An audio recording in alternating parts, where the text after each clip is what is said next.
Welcome to the vlog. Welcome back, and welcome if you're new. I'm Lecha. I'm an illustrator slash art person who exists on the internet and makes videos sometimes and yaps and shit on them.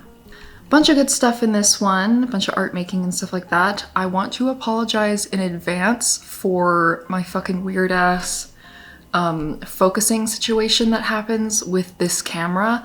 I recently just turned on the eye tracking thingy, so right now it seems like it's pretty stable maybe, but I think the lens that I use, I've talked about this before in other vlogs, the lens that I use is a little not smooth, so at some points while I'm talking or whatever throughout the video, it'll be like with the focus. So apologies in advance for that. We stay figuring it out. So yes, let's get into it. I hope you enjoy.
Hey guys.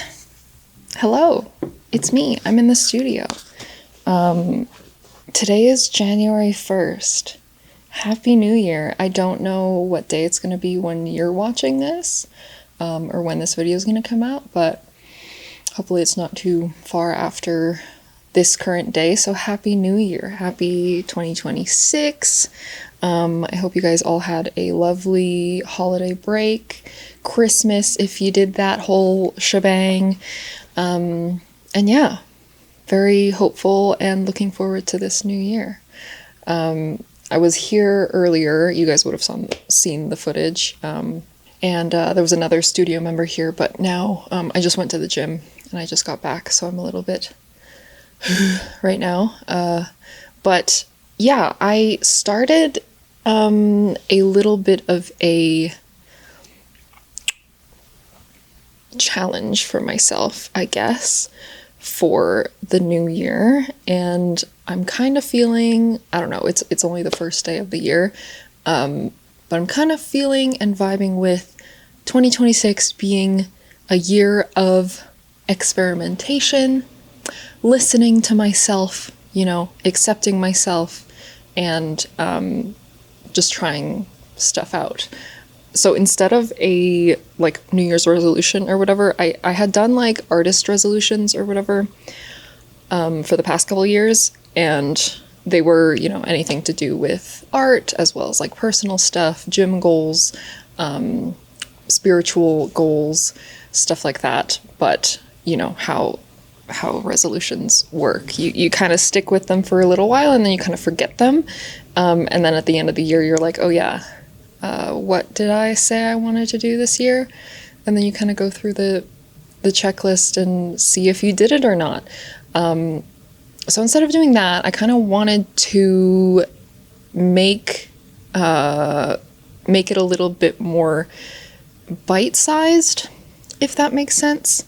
And do kind of different resolutions or challenges or experimentations for each month. So for the month of January, I am going to try not watching any video media, because that's something that I've talked about before, how, you know, it's so easy for me when I'm feeling kind of blah to default to a comfortable activity. And for me, that's, you know, watching a show or, you know, being horizontal on the couch and eating snacks and just like binge watching stuff. I feel like that's a common thing. So just for the month of January, I kind of did this the month before I went to Japan, and it went pretty well. It felt pretty good, but that was like early fall, late summer. So I feel like my life was a little bit busier. It was like the days were longer outside. It was easier to keep myself busy and not lean on, you know, the indulgent comforts that are good. And, you know, I don't think I want to make this like a permanent rule where I stop myself from ever watching anything ever again. Just for this month, I want to do it and see how it goes, and then decide what I want to carry forward and continue with, the aspects of, you know, this challenge or whatever that I like, and which parts I can kind of throw away. So yeah, that's what we're doing this year and for this month.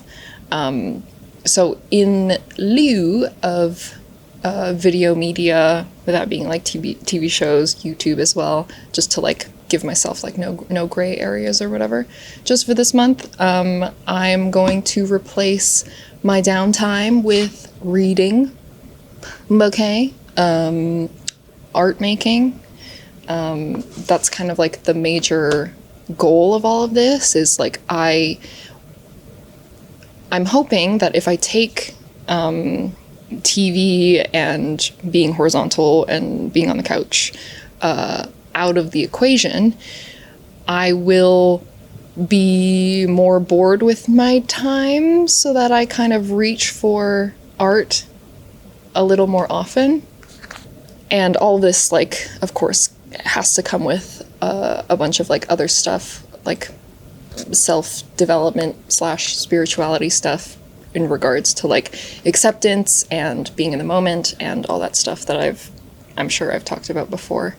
But yeah, that's kind of the vibe right now for this month.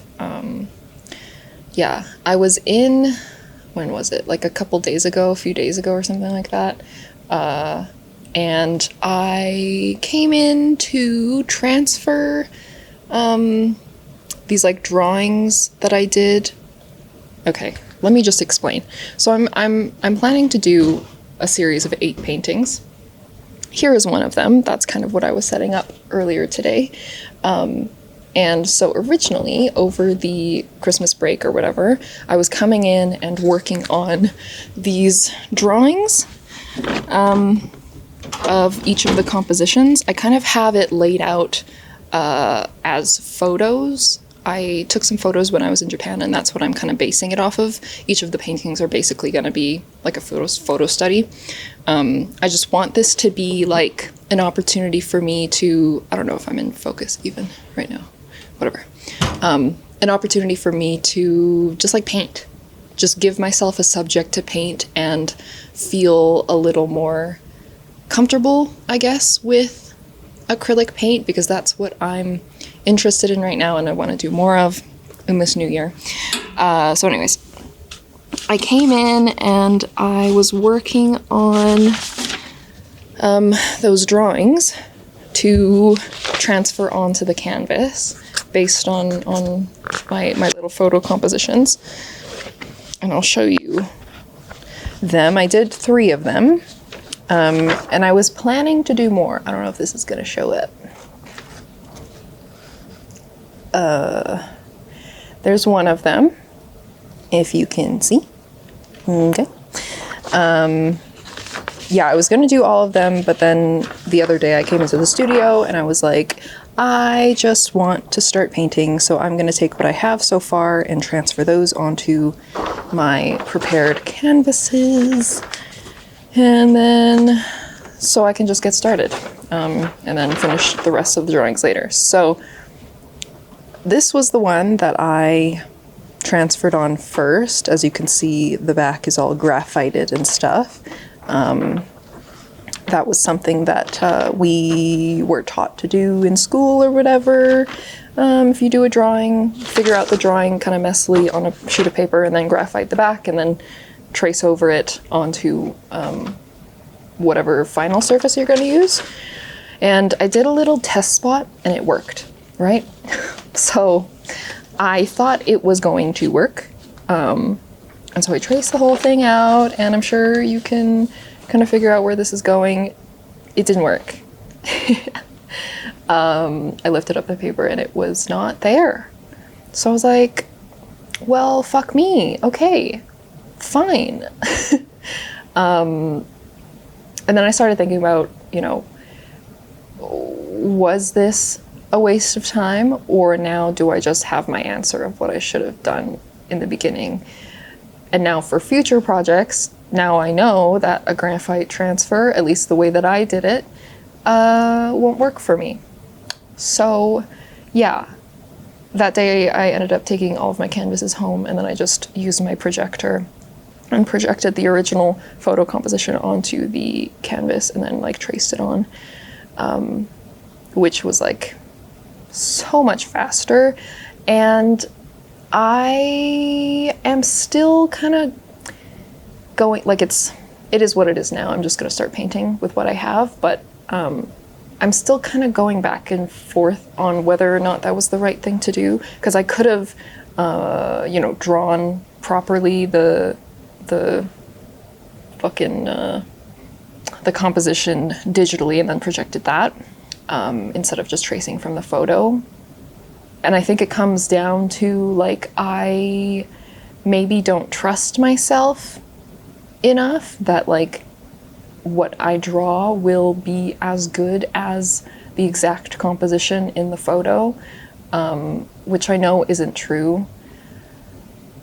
So, I don't know, I guess I have a little bit of regret in regards to that, but fuck it, it is what it is. I'm just gonna do these photo studies and call it good and then try and enjoy painting. So yeah, that's where I'm at. And then I'm hoping, like 8 paintings is a lot of painting. I'm hoping I don't grip on so tightly to the photo reference, and just try and like play with the paint and be a little loose and stuff, so that like my hand, my like artistic hand comes through, and I just like get a little more comfortable with the paints. And then from there, whatever I work on next, with this whole experience kind of in the back mirror, I will try to remind myself to trust myself and like be okay with, if I do a drawing, if it's not exactly perfect, then that's fine. Even with like when I was doing the drawings and stuff like that, you guys can see like I was doing this like kind of grid system. So I gridded out onto the photo itself, and then I gridded out the same ratio grid onto this paper, so that I was like kind of following exactly where shit needed to be. And like it's pretty close to what it, like obviously if I'm using a grid, but yeah, just a learning experience overall, and it's fine. It is what it is. So yeah, that's what I'm working on now. As well as, I forgot, this is what I was coming to earlier. Where did I put it? Yeah, so for this year, on top of the monthly challenges / experiments that I'm intending to do, that I'm putting out the intention to do, because who knows if, sorry, my focus was focusing. Who knows if I follow through with that. I will do my darndest. I feel like I've done, you know, month-long challenges a lot in the past, and it gives something interesting to go along with like my vlogs and stuff like that. So I am looking forward to it, and I don't think it's gonna be too hard to upkeep. I guess depending on what challenges I set out for myself. But on top of that, I got this little guy, and I was inspired by something that I saw on Instagram. It was like a reel of somebody going through, I'm pretty sure it was a Hobonichi little book like this. So I got like something similar, and I'm gonna try and do a little drawing once a day for this year. Yeah, I've never done a drawing a day longer than 30 days or 31 days for like Inktober or whatever. So this will definitely be a bit of a challenge for me, but I want to give myself the opportunity to just explore ideas and put down whatever comes out each day and not judge it and just like accept whatever it is that day. This morning when I like reflected and meditated and journaled and whatever, this was kind of the image that popped into my head. And so I just did it. And it was nice, you know? I don't know if I'm going to show every single one to you guys. Maybe like after I have a bunch, then they won't feel so precious. But yeah, I just really want to give myself the opportunity to have a place where I can make low stakes art. So yeah, January 1st, first one of those. And I'm very excited to, you know, have this, this little booklet, this charming little thing filled with, you know, the thinnest little paper, just each page with its own expression of how I'm feeling that day, or whatever's on my mind that day, or whatever wants to come out through my fingertips.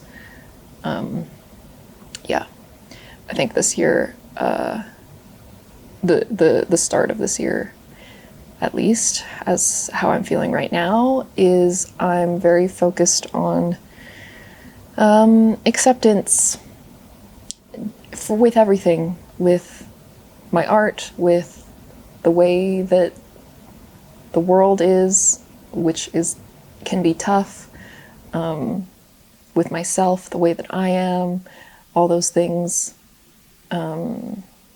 Sorry, it just got really quiet because the heater just stopped.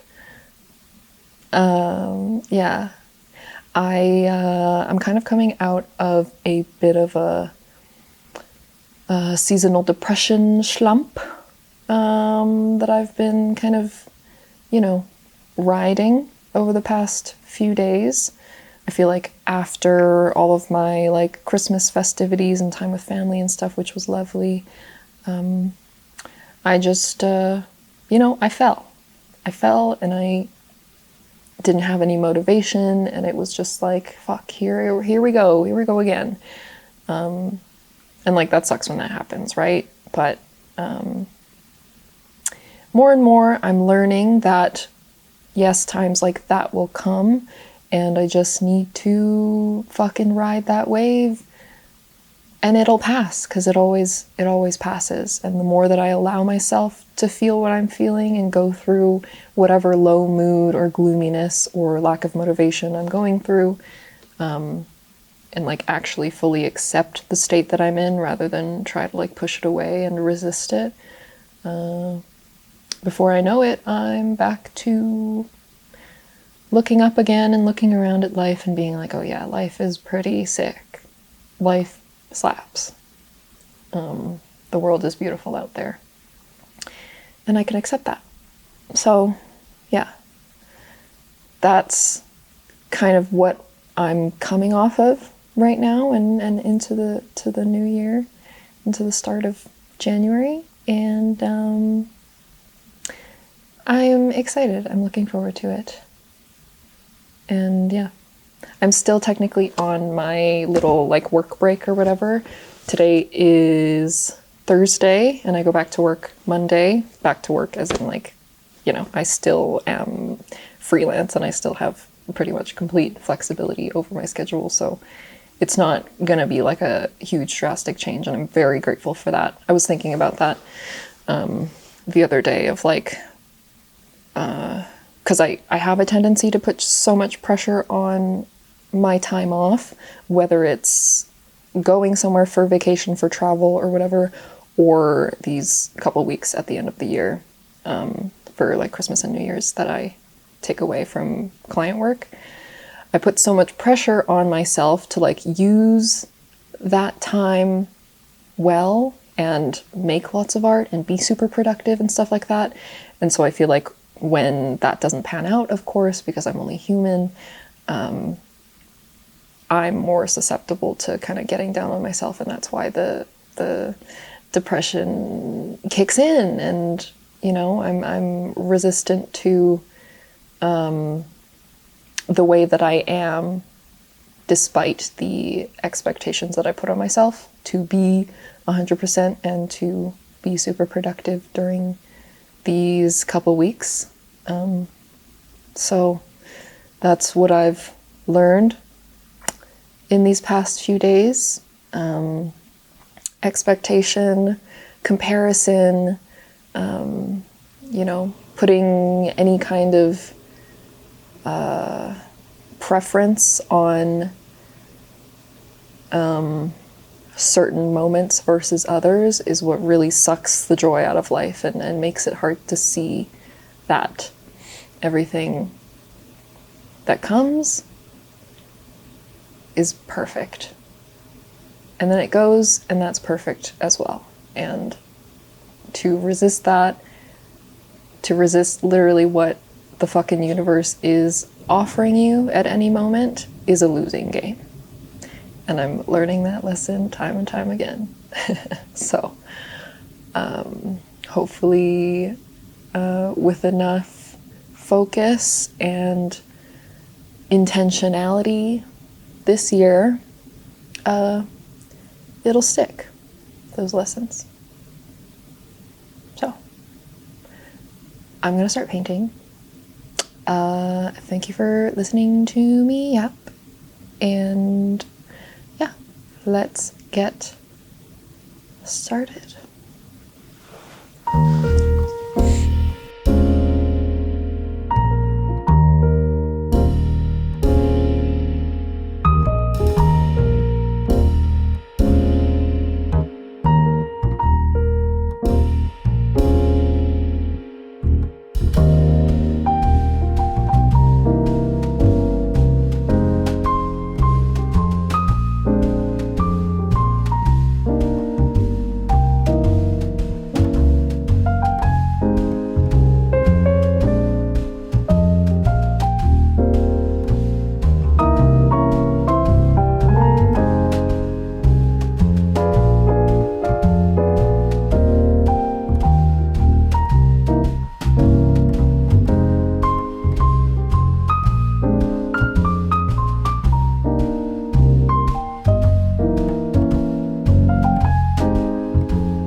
Hey. Hey guys. How's it going? And the framing is not doing it for me. I left my big tripod at the studio, so I'm just working with like a desktop one that, one second. Okay, hi. I just cut my bangs. I have bangs now. I can't remember exactly, but I'm pretty sure at least one other January was when I got the bang itch again. It just feels like the right thing to do. New year, new face framing element. So here it is. And immediately after I cut these bangs, I like realized why I end up hating them and then growing them out, because I'm getting poked in the eye by my little bits. And that can get annoying, but you know, fuck it. We have it and it's cute for now until I get tired of it. But yeah, hey, how's it going? Today's Sunday. It's my last official day of my holiday break, if you will. Tomorrow I'm like back to work or whatever, but you know, realistically, I have been doing a bit of work over the break and then going into work. Like, I don't have to go anywhere. I'm just kind of logging onto Slack and being like, hey guys, I'm back. Happy New Year. And then I do the little jobs that they send me and whatever else comes into my inbox. So it's not like a huge deal. I don't really have the Sunday scaries, if you will, holiday edition. So I'm feeling pretty good. Later on, I have a hot pot date with some friends. So until that happens, I thought I would settle in and do a bit of work on my comic, which I have been revisiting since the last time that I spoke about it a couple vlogs ago or something like that. For those of you who don't know, a couple years ago, I want to say like summer of 2022 or something like that, I wrote up a story for this like 48-page little graphic novel, or graphic, I don't know if I can call it a novel because it's so short, but just like a short story, right? And I was so stoked about it. It was great. I was working on it with a pretty good pace. I got all the thumbnails done. The story was all hashed out, and then I started doing the pages.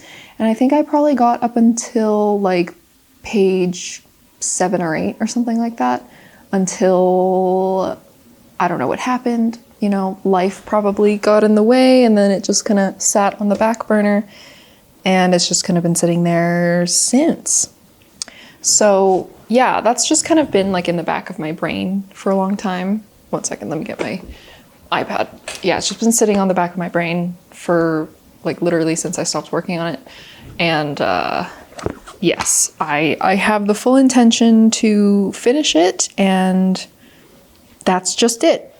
I've been working on it. I did edit the story a little bit just because it was a couple years ago that I, you know, figured the story out. So I just wanted to change some certain elements, certain like dialogue bits and stuff to make it make more sense and make it, I don't know, a little tighter.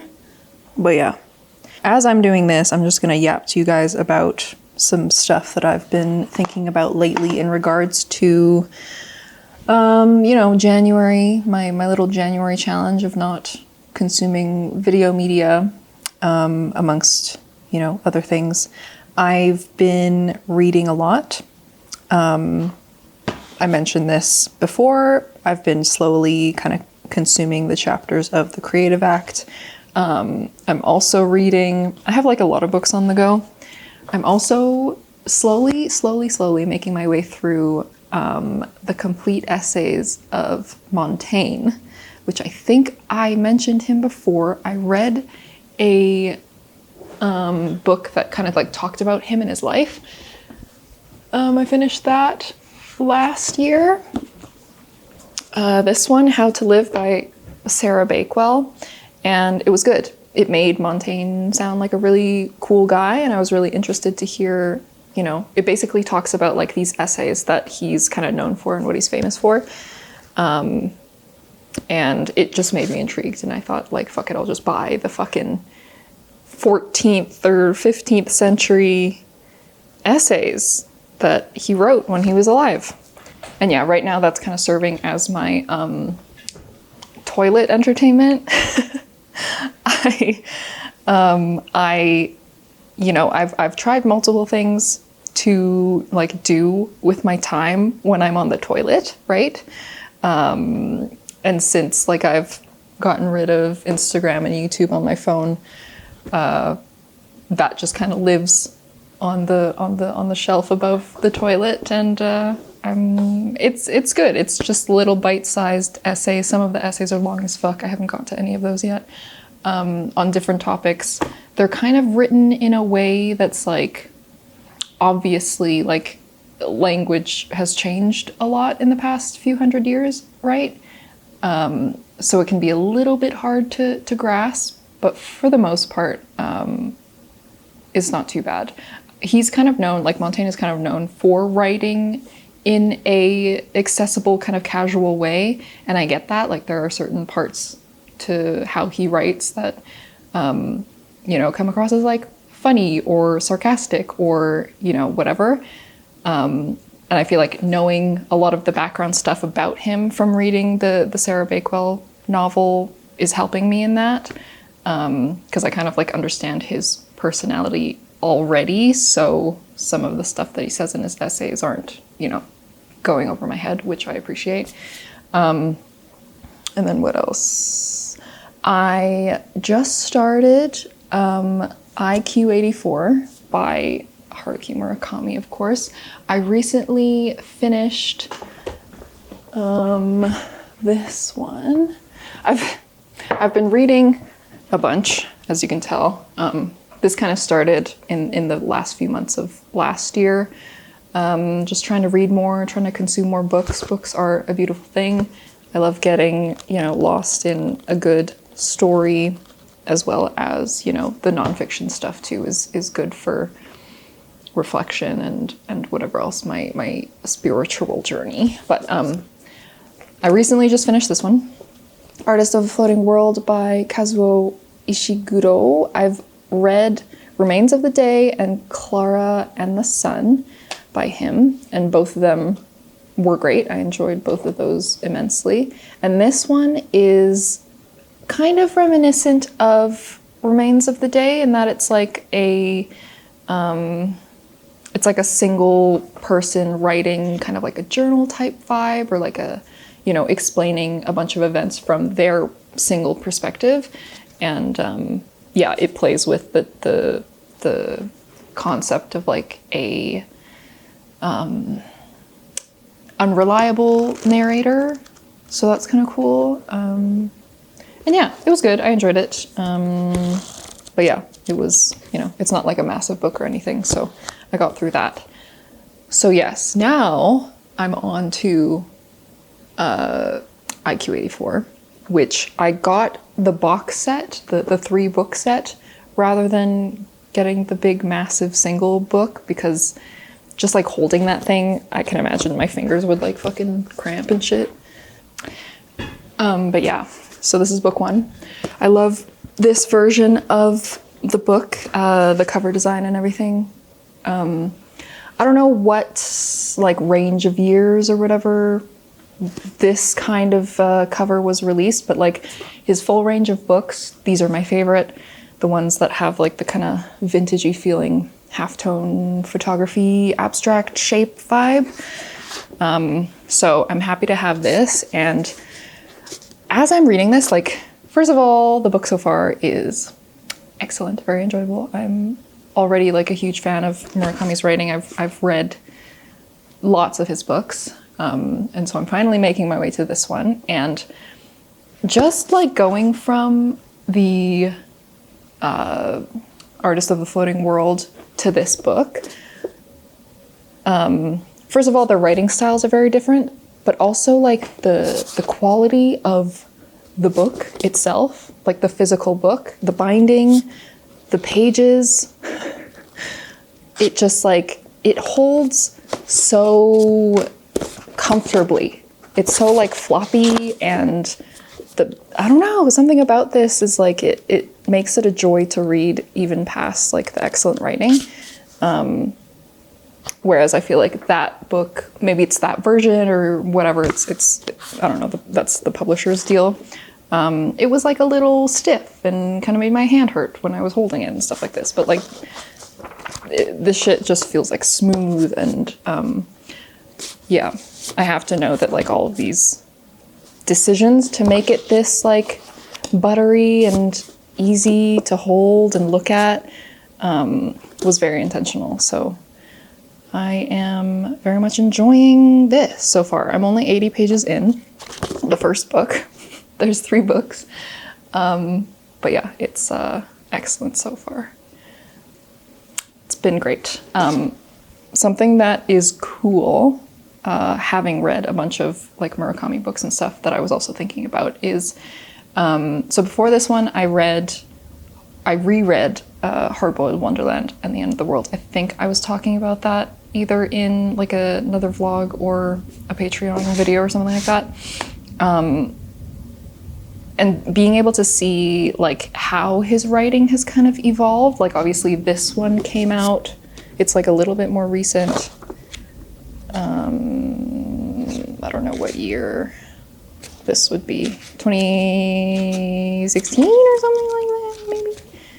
But like in comparison to Hard-Boiled Wonderland, which I'm pretty sure is like an earlier title of his, going from that to this, like you can tell he has like developed as a writer.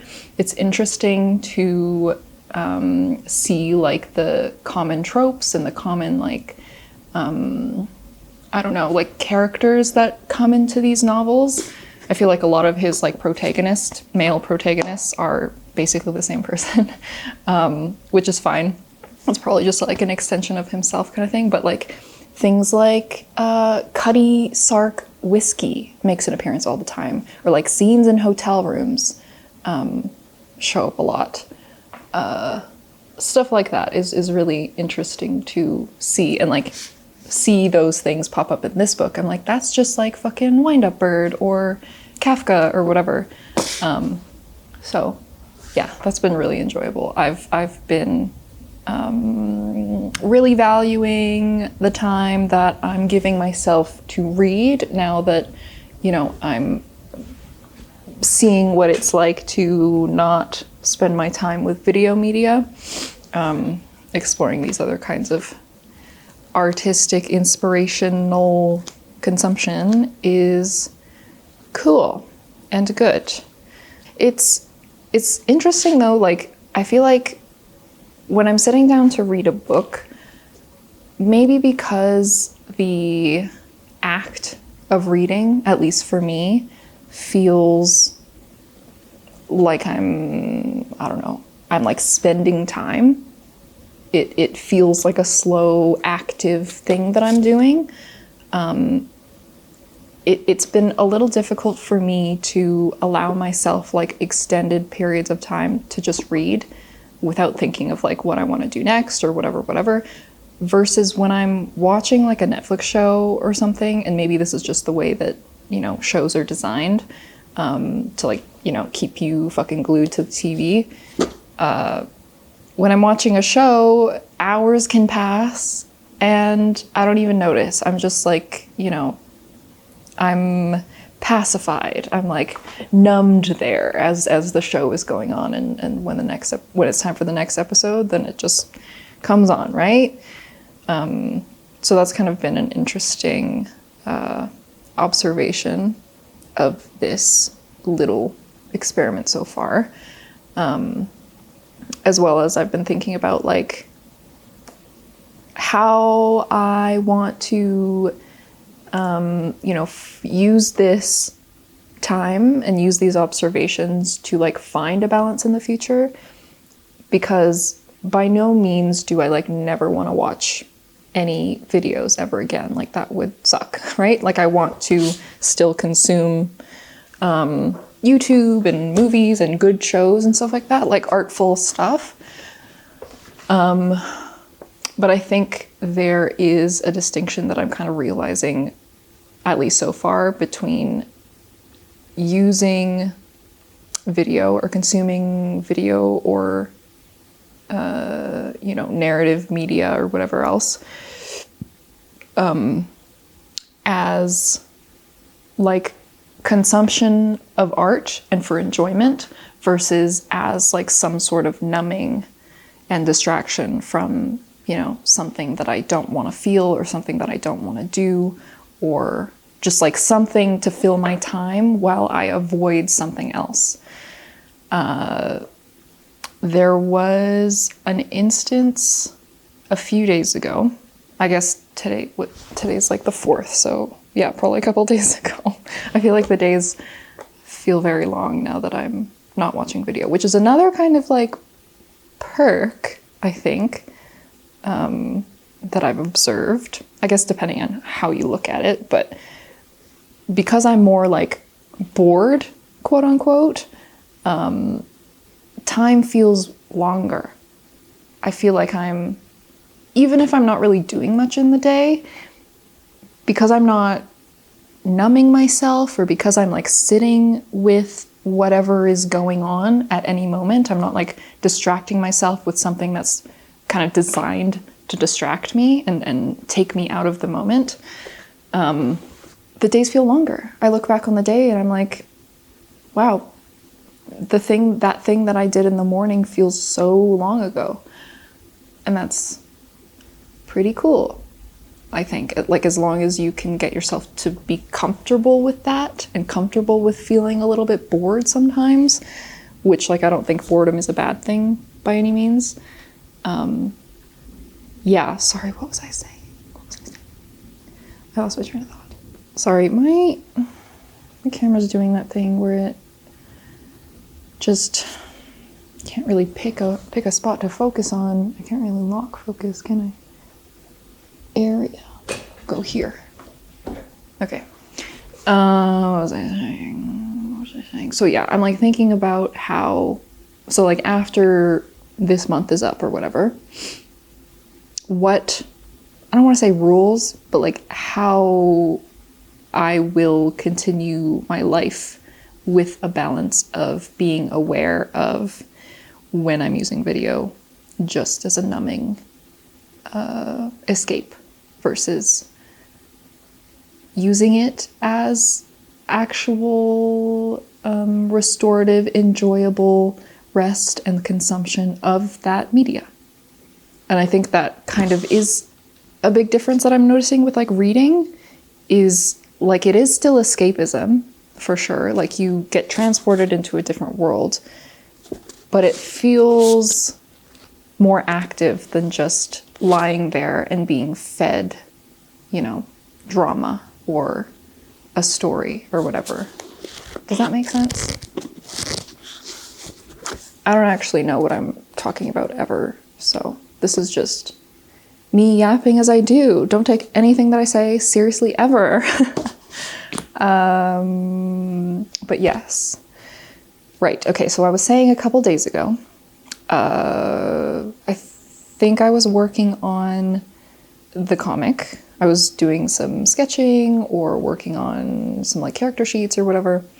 And it came to a point where I feel like I have this tendency to, and I feel like I've talked about this before, this tendency to like kind of finish one little chunk of something, whatever I'm working on. I noticed this especially with like personal artwork or personal projects or anything like that, because I feel like with work or like client work, I have deadlines. I just want to finish that and kill it and bill it, if you will. But with personal stuff, I'll like maybe finish one page of something, sketch a page, or finish a little chunk of whatever. If I'm working on like a single art piece, if I finish one kind of step or one layer in the process, then I have a kind of like, I'm drawn to switch gears, or I'm drawn to go do something else or distract myself somehow. And I don't know if that's me being uncomfortable with the process and uncomfortable with continuing on with the process and thinking that like I need to go take a break now, because that was a lot of discomfort, even just working on the art that I was dealing with. So now, like, you know, I want to go run and numb or soothe myself somehow. So that I noticed that kind of happening the other day, and it was an instance of me being like, I want to watch something. I was being drawn to the things that I usually go to when I am uncomfortable, which for this month I'm not allowed to go to, or, you know, I'm experimenting with not going to. So with nothing else to do about that, I was like, okay, so this is a feeling inside of me of some sort of discomfort for some reason, that is pushing me to be comforted. What if I just, you know, since I can't use my usual numbing solutions or whatever, I'll just kind of sit with it and feel it and wait for it to pass. Because as we know, everything passes. Any emotion that you feel is temporary, like anything in this fucking world. And it passed, of course. So yeah, I think if anything, this kind of month experiment or whatever that I'm doing will act as kind of like a opportunity for practice, or allow me to train that part of me that can sit with anything that comes up instead of running from it and defaulting to my normal patterns of, you know, reaching for whatever feels good or feels easy. Because yeah, I think a lot of discomfort that comes up around art, when I'm, you know, being creative or working on a project or doing anything that's kind of that has anything to do with myself, in the sense of like making art, being an artist, putting your own creations into the world is a extremely vulnerable and scary act. And so I don't think it's out of the ordinary to feel super uncomfortable while doing that. At least for me and my, you know, neurotic way of being, my neurotic little brain. But the more that I can allow myself to like actually feel what I feel, the easier it'll be to, even if outside of this experiment or outside of January, once this all passes, even if watching a show or doing whatever else is available to me, I can be like, no, I know that it's, you know, better to, for me to sit with whatever I'm feeling, and it's only temporary, and I know that because I've done it so many times. It'll be easier to do that, to choose that instead of defaulting to what is easy, the like neural pathway or whatever, right? That whole thing. So yes, that's kind of what I've observed thus far and have been thinking about. It's kind of interesting. So I'm going through the Creative Act pretty slowly. Each chapter, you know, maybe 1 or 2 chapters a day in the morning. And this morning I landed on the chapters around like self-doubt and distraction. And that's interesting because I'm currently thinking about, you know, video media and stuff like that being a distraction. And so yeah, Rick talks about distraction as like a good thing, as a tool to use in your art, which I do agree with. I've mentioned this before, and like I feel like anybody who works on fucking anything knows this to be true, is that if you're working on something, there comes a time, truly, where it is time to step away from it, go do something else, you know, take your mind off of what you were doing, whatever problem you were solving, whatever, and allow space for the answers to come to you, away from actually like digging your nails into the work itself. Time and time again, like this happens all the time when I'm working on like branding things. Like branding is a special one because you're just trying to come up with solutions, and sometimes you can't see it.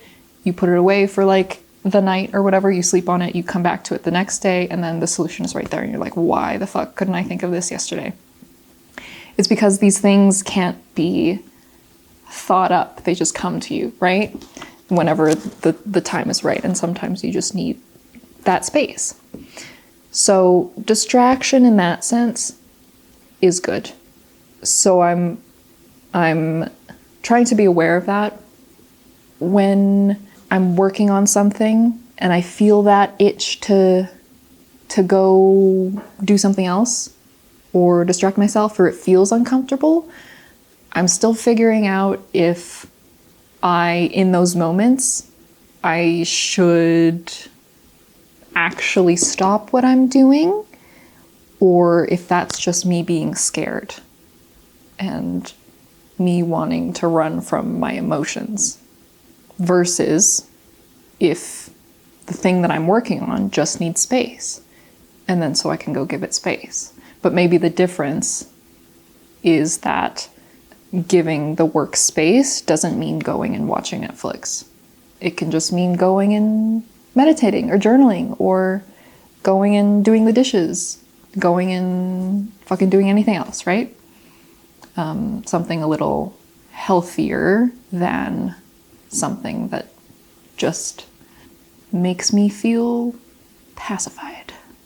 And after it's over, I feel kind of blah.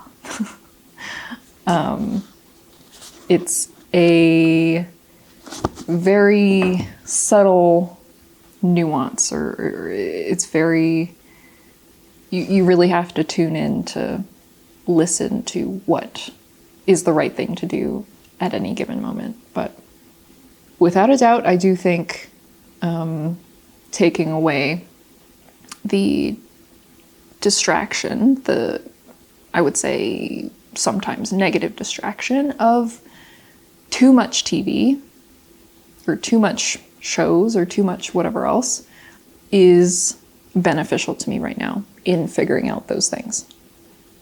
Like anything, I think it's just a balance, you know?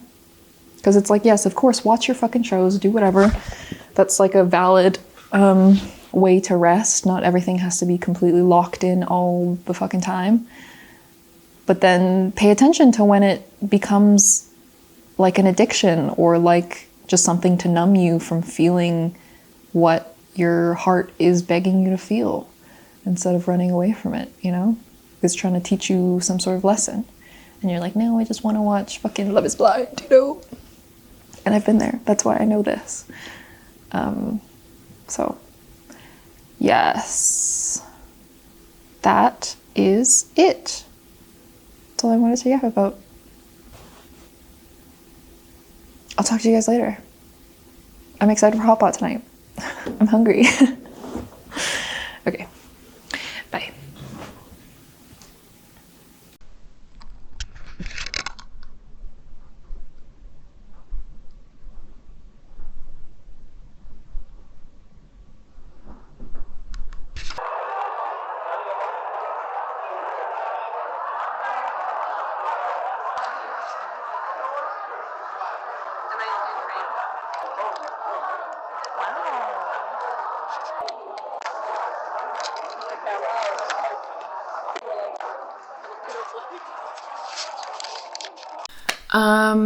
So yes, Christmas having just been, you know, last month or whatever, I wanted to highlight a gift that I got. It wasn't really a Christmas gift, it was like just a random a random gift from one of my friends. Do you guys know I'm sure you've seen it somewhere if it's been on your feed or whatever, the Kodak Charmera? Let me go get it. This little thing, so cute. So I've been like taking little photos with it, playing with it a little bit in the studio. It can also take video, which is really cool. This is not fucking sponsored. It's cute. Yeah, you can take video. All of the like resolution and quality and everything is such dog shit, but it's like kind of cute in that way, you know, like the aesthetic of a shitty video or a low quality photo or video. I like it a lot. So expect more footage of this variety in future vlogs. It's just a joy. It's a little joy in my life.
Hey guys. Hello. How's it going? Hi. I have the studio to myself. I just finished doing this guy, which you guys would have seen at some point whenever I edited this daily artwork into this vlog. I forget if I have even mentioned this, but look, I have cute new slippers. I went to a Christmas party at the end of last month with a bunch of friends, and we did a game of White Elephant, and this was one of the gifts. My sister got it for the gift, kind of thinking of me because I am a big fan of frogs. So I didn't end up getting this gift, but then we played another game where the winner could steal one gift from White Elephant, and I won, so I stole these, and they're so cute. They're a bit of a pain to take on and off, but whatever. Silly little cute stupid shit is truly the spice of life. It's the meaning of life. But yeah. Hi, how are you? How's it going? Yeah, I'm just in studio today to continue work on these paintings that I have been slowly etching away at. I didn't quite finish I don't know if you guys can see it very well, but I didn't quite finish the shadows or whatever, the base shadow value underpainting type deal that I'm working on this guy, so gonna work on that and then probably get started on the next one. I've probably mentioned this a bunch of times, but there are 8 total, so this is number 3. So it's a slow burn, but I'm enjoying it. It's nice to have a kind of larger project on the go that I can come to the studio and work on when I have some free time. But I'm hungry, so I'm just gonna sit down and eat this baked, you guys can't see this shit from over there, maybe you can, baked Japanese sweet potato, which has been my winter hyperfixation food. It's delicious. If you've ever had Japanese sweet potato before, it's actually really easy to make. You just buy the sweet potato from an Asian supermarket, or sometimes my local normal supermarket has them. You just bake them, find a recipe online, it tells you how long to bake them for, and they're so sweet and so soft and cake-like, but they're so healthy still because it's literally just a sweet potato. So that has been one of the joys of winter, because it's nice to have a warm, cozy kind of food or snack, and this really hits the spot for me. While I have the studio empty, I kind of wanted to yap a little bit. I feel like in the vlog so far I've been talking about different sentiments around, or maybe in the last vlog as well, I was talking about how winter comes around and everybody's afraid of the seasonal depression, and definitely after all of my Christmas festivities were wrapped up, I kind of fell hard into feeling very blah and negative and all of these things that I tend to associate with wintertime. But I've been reflecting a lot. I've been making my way through an audiobook of Michael Singer's. I've read his book, The Untethered Soul, which is, it's a mainstay for a lot of people in terms of spirituality and connecting with that side of things. So I love that book. I listened to it over and over a few times last year. Not over and over, but I had listened to it a few times last year, and this book, Living Untethered, is kind of a shorter follow-up book to that first book, Whereas like the first one kind of tells you what's what, this one teaches you a little bit, gives you perspective and tells you what's what for sure, but it also explains very like practically how to let go of shit and, you know, actually live a life untethered to fucking worldly bullshit. And you can just be like, you know, you don't have to take everything so seriously or get caught up in the negative, difficult aspects of life. So I've been really enjoying that book. I'm in the last like part of it. I feel like I've learned so much, and just with like certain perspectives coming in through that book, I've been like kind of reframing my perspective on winter, or my perspective on a lot of things, really. I feel like if you go into winter expecting it to suck and expecting it to be shit, and you dread the colder months and stuff like that, then of course you're kind of setting yourself up to have a bad time, you know? Whereas if you can go into it with an open mind and be like, you know, winters are cold and stuff like that. Yes, it's true, and the days are short and yada, yada, yada. But to see the positive side of it, which is coziness, which is an opportunity to just slow down, eat comfy, warm food like this, play in the snow, look outside and see the trees are bare, yes, and that sometimes can be a bit of a depressing scene, but actually looking at what is in front of you instead of placing your own thoughts on them. Like a leafless tree doesn't have to be ugly, you know? It's actually quite beautiful, especially when it snows. So yeah, I don't know. I've been thinking about that a lot lately, and it's making my inner space and the way that I see things a lot better, a lot nicer. If I'm gonna have to spend my entire life stuck in here with this brain and with this heart and with these thoughts and emotions, then I may as well try and make them a little nicer for myself. And the way to do that is to find the positive in things, you know, as cheesy and as like obvious as that is, really it is the truth. And it's how you get out of the negativity that I, and I'm sure many others, associate with the wintertime. So that's been nice. And I'm feeling good at this point. And I'm gonna try and keep it up. Speaking of like, I don't know, how your mind can get stuck in the negative and then you kind of go along with that and get stuck in there as well.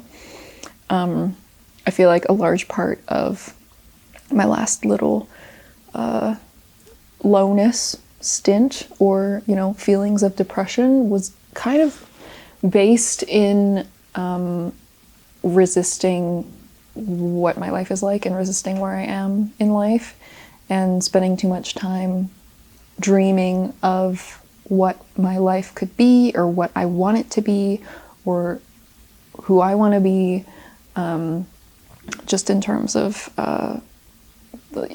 like art stuff, and my like art goals and my career goals and stuff like that is a really common thing that I've dealt with over the years, that has really gotten me down, because I'll, you know, have these ideas and whatever, of things I want to do and success that I want to see in my life, and ways that I can like do more art and be more of an artist, quote unquote artist.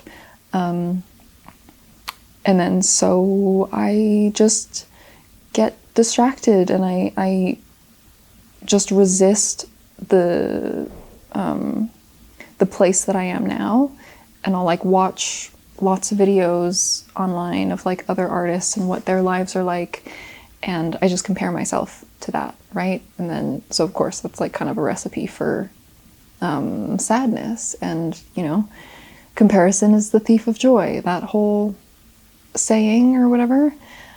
So yeah, during like Christmas and stuff and the holiday break, I put all of this expectation on myself to be like the artists that I look up to, who are, you know, seemingly super productive. They have so much like artistic output. They're just making all the time. And I'm like, why can't I do that? And with, you know, the way that things are sometimes, it's not easy to just like produce. Of course, you need rest, and winter is a great time for that. It's kind of like a natural time for that. And in resisting that and like overly beating myself up about how I was not that, or how I was not like the things that I expected myself to be or wanted myself to be, I just like shat on myself internally, I guess.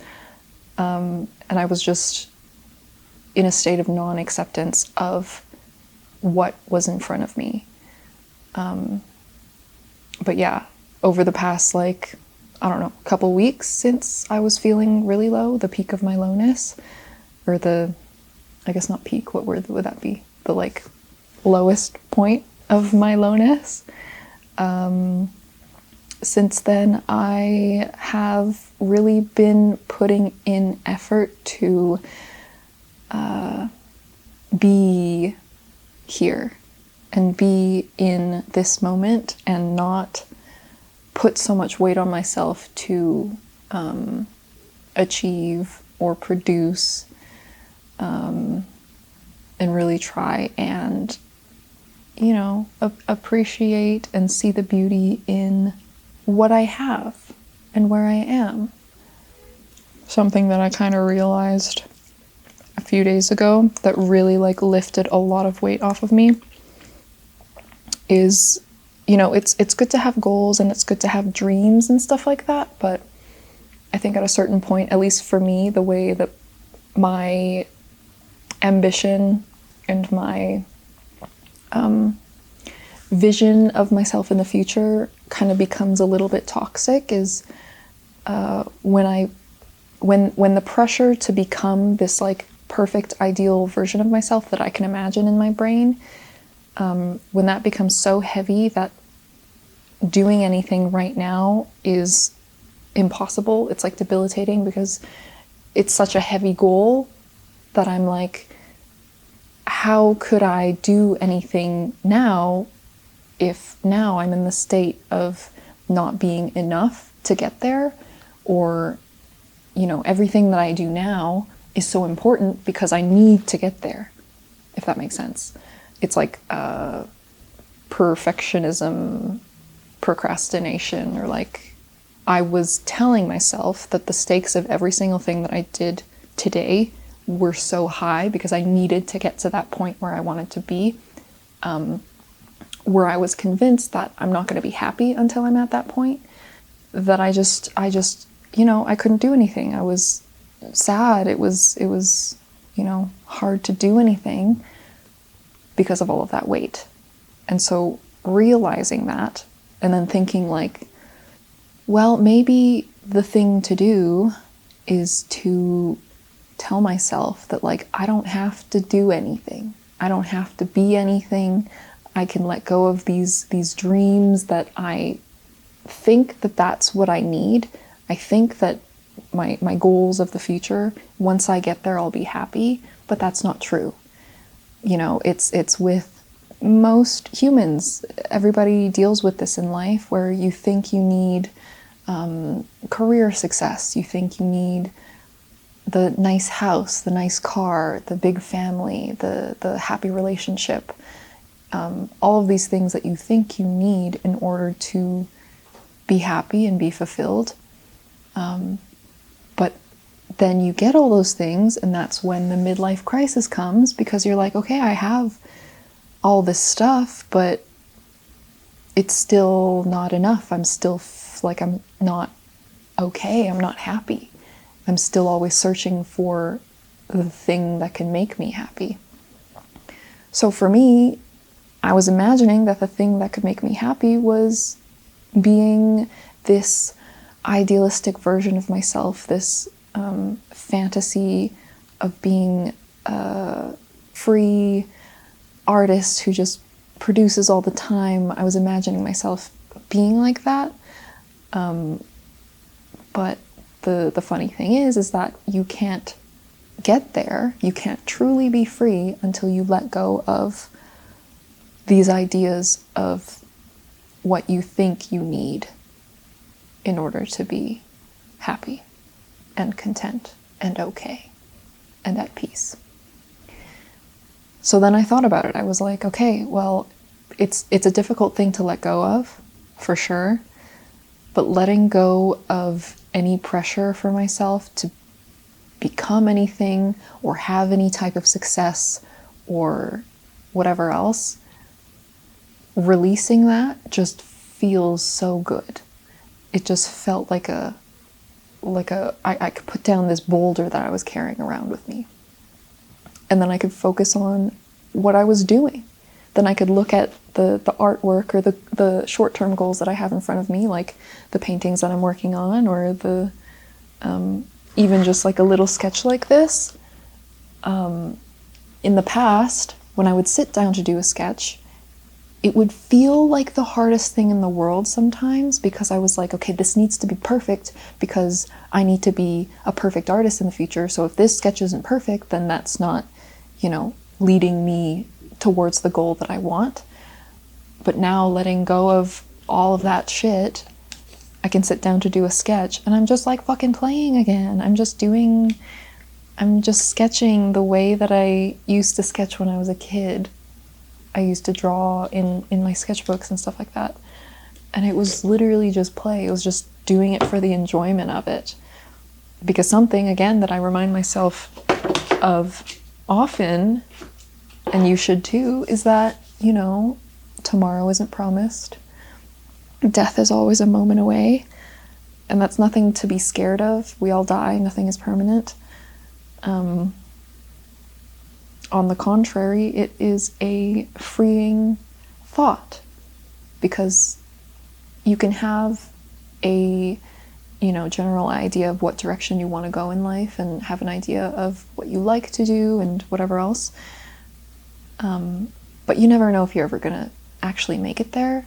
Whether or not you live to get that far, you don't know where life is going to take you, right? Like if I think back 10 years or something when I was in school or, thinking about going to school for art, I was thinking, I'm going to be a video game artist, a character designer, and I'm going to work for a big game company. And that was what I thought my dream was. And now, with all of the experiences that I've had in my life and learning what I like and what feels good and what kind of fits the version of my life that gives me the most peace, I suppose. I don't think I would like that very much, or like in comparison to the career or the life that I have now, where I'm very flexible. I can come to my studio at 3 p.m. on a Tuesday and not be tied to a desk, not be tied to working on other people's projects, which, like, of course, we live in a society, everybody has to do work, whatever, and I do client work where I'm doing stuff for them and I'm in service of them, but it also leaves me a lot of freedom to serve myself.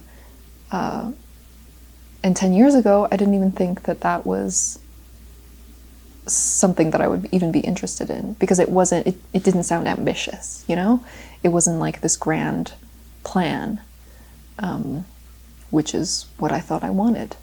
But yeah, anyways, the point that I'm making is that, like, I don't know what's going to happen in 10 years, I could continue doing what I'm doing or whatever, and then find an interest somewhere else and then decide, okay, that's my dream now. All the while, life does what it does, and it will just push you in whatever direction you need to be pushed.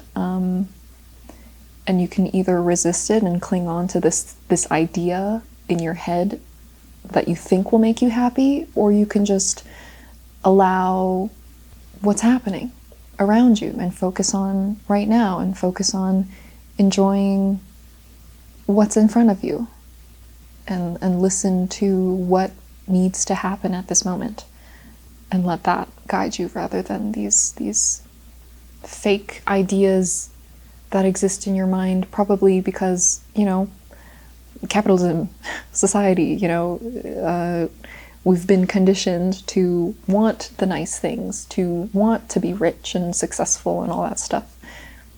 But it's a trap. Think of like all those famous artists and actors, the Jim Carrey situation, and you know, all these people who gain massive success and then they say like, what is it for? I'm still miserable. Or all these like famous artists, famous musicians that have to numb themselves and cope with substances and whatever else just to feel okay. We all know this. I think we all know this. It's just so hard to let go of those ideas because we've always had them. But from my own experience, from my own perspective, as hard as it is to make that step, it feels really good and right.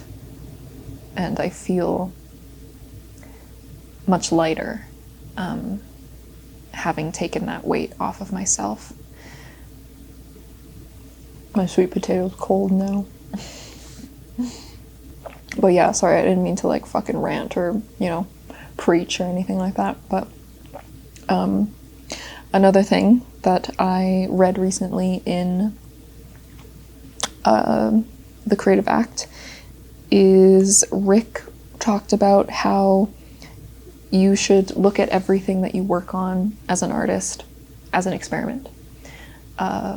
Whether that's like a painting or a piece of music or just a sketch in a sketchbook, being able to come at it with an open mind and tell yourself that it is low stakes and whatever you're working on is just an experiment to see what you can do, and then you get that out of the way so that you can work on the next thing. And then it's just like, it's not about reaching this ultimate goal of like success and fame and whatever else. It's just about making the art, learning what you learn from the art, and then making another piece of art. Just because the act of creation itself is such a beautiful thing. And I could cry about it. I've cried about how much I love, wow, how much I love creating and art and creativity before. So you guys know, you guys get it. But it's just a beautiful thing that it's a gift. It's a gift that we've been given, and to just let it be what it is and enjoy the act of creation and the limitless wonder of what you can think up and what you can create, even if it doesn't end up looking pretty or anything like that, or it doesn't have polish. It doesn't matter. You thought of that and it was fed by millions of artists before you, and it's just beautiful.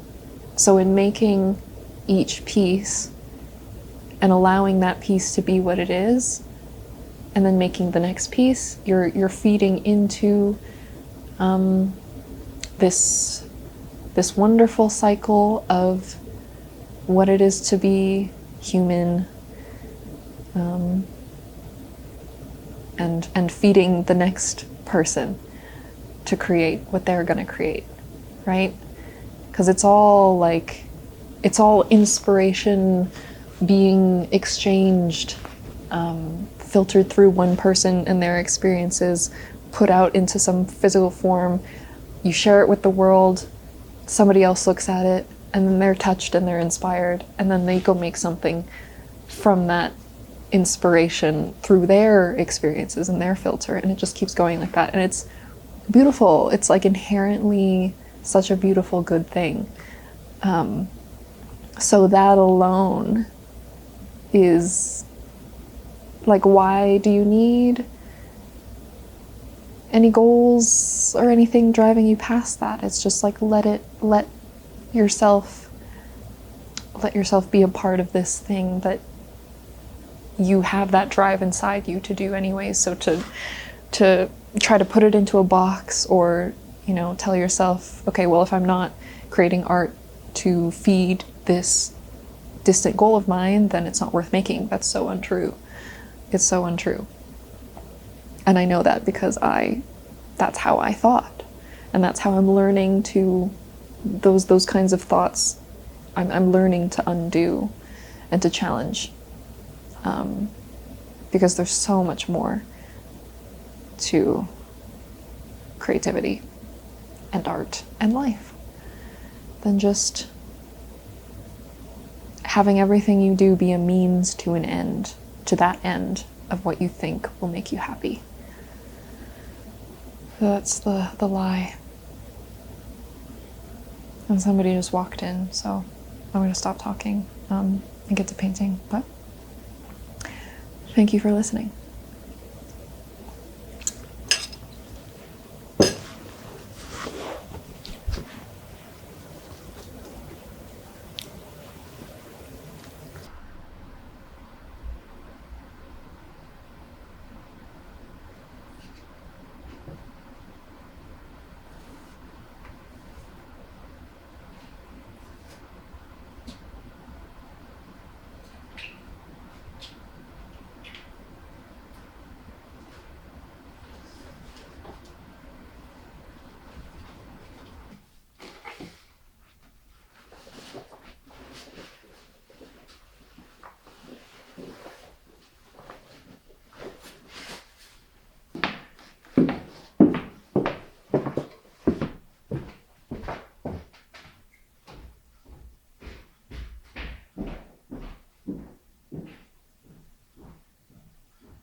And that's pretty much all I have for this one. I feel like I, don't have much commentary or I didn't have that much commentary in this video. I feel like I said all I was thinking about or feeling in the vlog itself. So yeah, there wasn't much supplementary yapping really needed, I feel.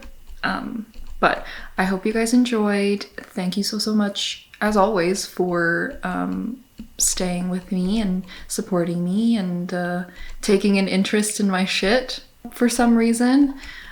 Yeah, I hope this fed some inspiration for you, or hit something that needed to be hit in you, or at the very least was a comfort or some sort of relatable thing to hear and help you feel a little seen if you're struggling with the same things that I'm struggling with, or feeling the same feelings and thinking the same thoughts that I have been feeling and thinking recently.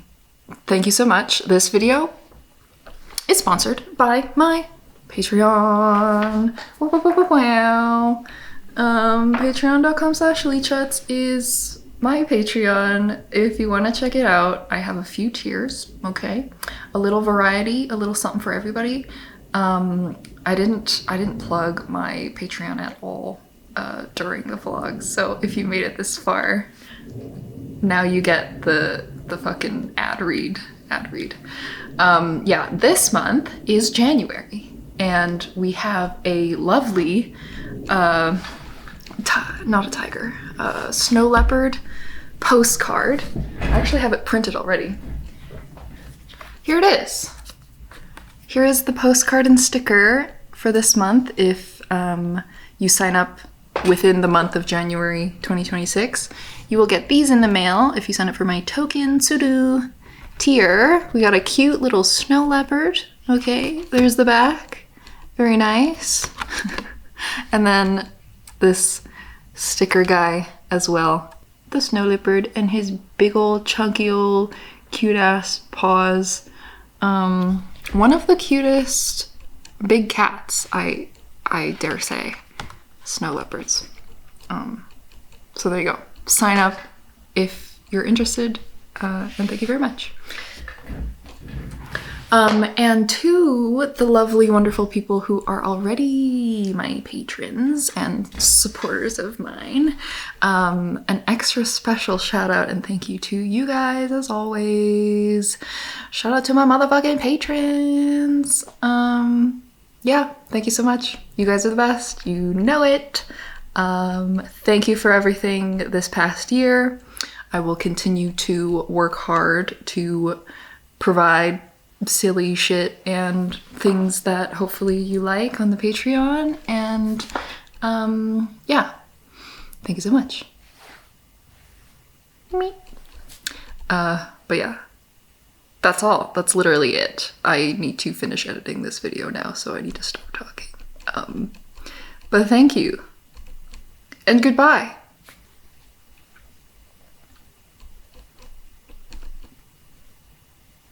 Bye.